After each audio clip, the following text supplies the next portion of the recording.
No, not ready for paint yet. This is a dust mask. So I'm working, or will be working on the interior. I managed to get all of the tar off for the most part. And now the very unpleasant task of removing the rest. So I'm going to be using my Contour SCT. I kind of put a dust catch here that actually works pretty well. Hook up my shop vac right here. This is a gallon bottle of, looks like Fabuloso. Cut it to fit, taped it, so as the thingamajig spins around, I would say half the dust gets caught in here. Anyway, so I'm going to do as much as I can. I'm going to leave the top of the transmission tunnel, I've decided, at least for now. But I'm going to take everything else off so that I can evaluate, areas like that, whether or not any patching needs to be, additional patches need to be made. So I can't really tell in its current condition. So I don't know how much of this I'm going to be able to film, because this is going to be super duper dusty, but maybe I'll take a break every once in a while and bring you along. So put your mask on. Well, it's been a minute since I recorded last, and here's what I've been able to do so far. I stripped all the black stuff off, as you guys recall, and I managed to get most of the old paint off as well, to discover a few holes, a few extra things. Like here, I'm going to replace this, probably just this. I've got a few spots that need a little bit of attention, a few extra holes back here.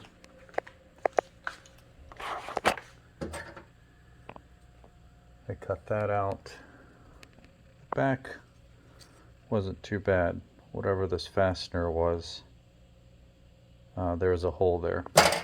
So anyway, we're going to do a little patch like so. Also, the previous owner held the carpet in place with some nails, stupidly.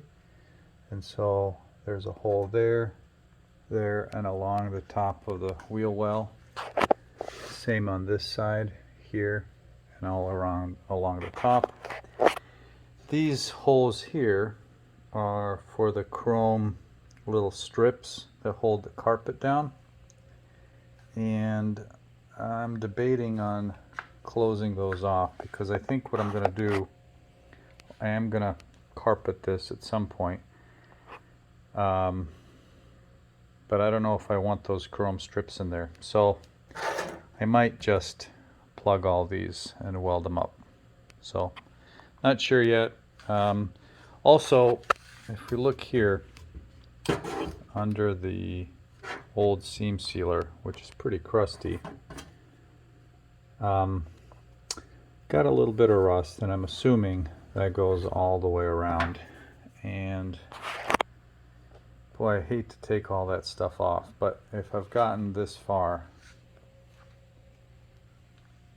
yeah, I don't know what to do yet. I have to think about it. I really don't want to take all that stuff off, but if there's rust in there, I want to get rid of it. So, yeah.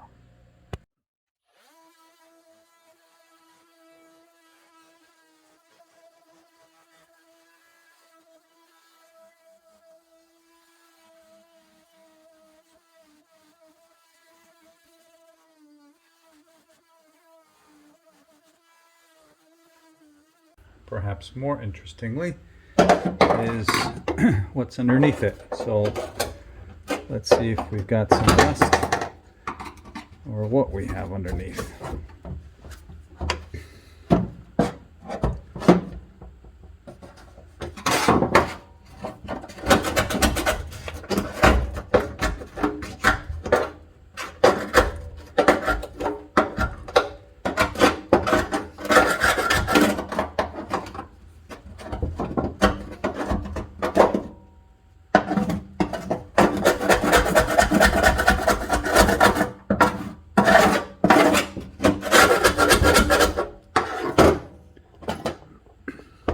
So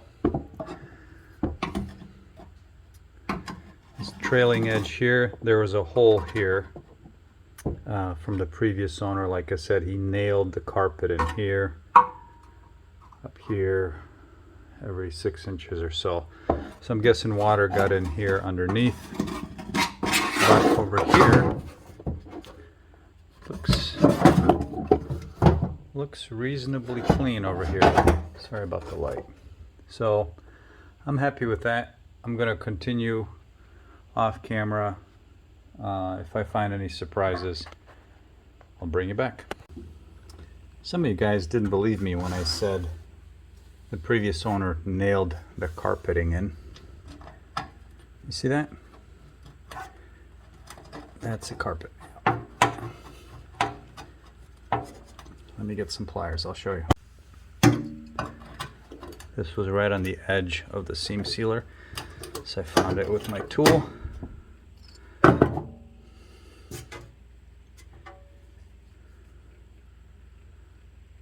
You can see I almost cut it in half there. Another hole to weld up. But overall, not too bad. I'll come back in here with a wire wheel and clean up the rest. Okay, a couple of days worth of work that I didn't film because it's ugly and boring work, but seam sealer is gone all the way around. There's some little bit of rust in there, but I think it's definitely manageable. I welded up all the holes from the nails that I showed you before. I also welded up the holes like here where those chrome strips are going to go. I'll explain that in another video. And there's the patch. Came out pretty good. More holes patched. So I think I'm almost ready. I say that now and then I always think of like, oh yeah, there's another thing. But I think I'm almost ready. I'm going to go over all of this again with another abrasive pad. And while we're at it, let me show you the tools that I used. A lot of them. So my Eastwood SCT Contour. This thing is an absolute beast. I used it first. Well, I've used it with this. Actually, the Harbor Freight wheels fit on there, but the Harbor Freight wheels do not last as long. That's for sure. So that one is the Eastwood wheel for heavy paint removal. This is what I'm going to use next to give it a good finish before epoxy. Lots of wire wheeling on the drill to get in the corners. Heavy braided wheels for corner work. These fiber wheels on the drill work really, really well. You can crank on it pretty hard and you know, no sparks, and they get really well into the cracks. They conform really well. I also used this from Eastwood in between the ridges. Let me show you. So this goes on the contour and it gets in here like this. You can get really nicely along the corners and all the way in here. The big wheel doesn't fit in here, and so there's no really good way to get into all this. Worked great on the surface, but I couldn't get in here, so I just used this, and worked really well for that. It comes with a couple of these adapters that you put on in place of the big drum. So it's kind of like this. Put it in the middle like that. Mounts the same way. Didn't really use the sander quite yet. Definitely probably went through four of these abrasive discs. And what else? guess that's it. Oh yeah, of course. This thing, I would say other than the SCT, the contour, and my drill, this thing is probably, you know, ranks right up there in terms of value added tools for, you know, grinding down welds and getting into tight spots. So, whew, getting close. All right, so anything else that's on here deserves to stay. I'm kind of beat. I'm still trying to decide whether or not this finish is too smooth, and it might be. But anyway, I'll get to that in a minute. What I've decided to do on these areas that I can't really get into, I'm going to block off the threads. I'm going to apply rust bullet to anything that, like in the seams here, I'm just going to drench that with rust bullet. Same with these areas here that I really can't, like that's rust, but I can't get it out. I don't have metal for cutting all that out, and I think it's solid enough that if I just put a heavy coat like this of rust bullet on those areas, I think it's going to be fine. You know, same with like that and some of these areas. I even debated getting a gallon of rust bullet and doing the whole thing, but I don't know. I think I'm just going to epoxy it. But in corners like down there, you know, I can't get that with any sort of tool. So that's what we're going to do.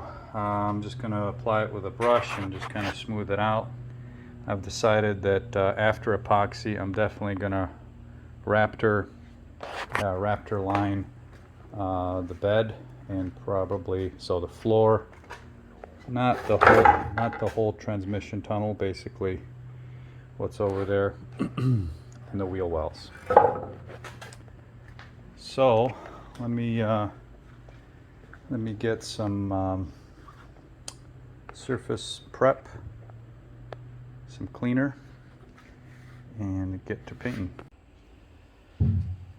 That can's not gonna be reused. I guess I didn't clean off the lid last time. Anyway, with rust bullet, you're not supposed to shake it. You're supposed to stir it up. So that's what I'm gonna do. I'm just gonna use that little foam brush and apply it. I'm just gonna go straight from the can. I have to find something to pour this into since I don't have a lid anymore. But let's see what it looks like. All right, so let's just do that right there.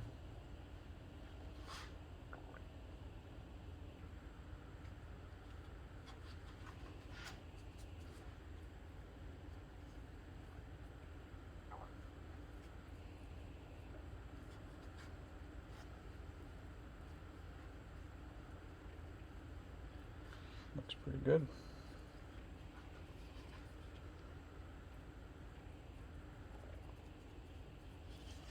Okay.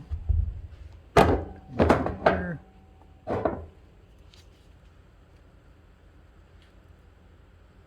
Same thing. I'm not going to go on the base plate. There's no way I can get to it, so I'm just going to do this part. Like that. Sorry. Corners.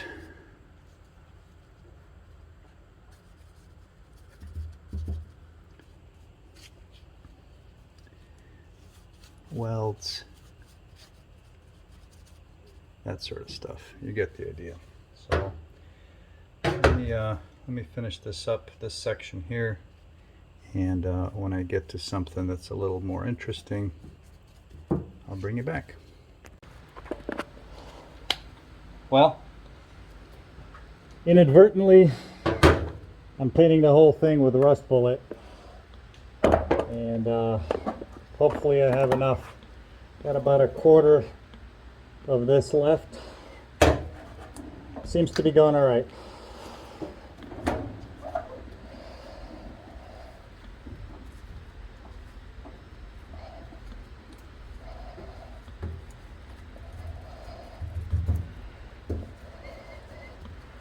A roller probably would have been better, but I didn't have one. So, here's what you got.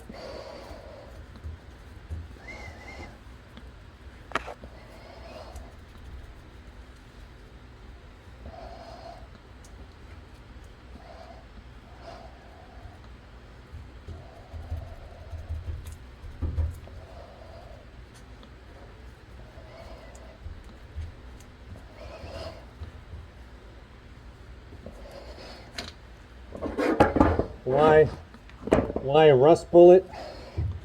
Well, I've used POR before, and for a surface this big, I think the prep would be really obnoxiously long. And given that this is already going to be coated with Raptor and carpet on top of it, it's not a Class A type of surface, and I think this is going to be just fine. Plus, what I've seen a few videos on YouTube is that rust bullet actually performs really well in like heavy abrasion, heavy rust sort of applications. This is none of those things, so I think it's going to be overkill for this, which is kind of what we want anyway. I don't ever want to have to deal with this floor again. So that's where we are. Fenders are done. I'll bring you back when it's all done. Well, hope I don't regret this, but I think this will work out okay. So this is rust bullet, one heavy coat for the most part, applied with a foam brush. I started going around places like here in the corner and around the welds and stuff, and by the time I was done touching things up, I was 80% done. So I figured I'd just keep going. So all of this was 1 quart. I also did the tailgate and the opening. So the inside of the tailgate and the tailgate, the window mechanism opening there, that's also going to get rhino lined. So, but I think that's enough for now. So thanks for hanging with me, guys. I know this is kind of haphazard, but when I get an hour to work on this stuff, I gotta take it. So talk to you next. Oh, by the way, the instructions, the TDS for rust bullet says to apply 2 coats.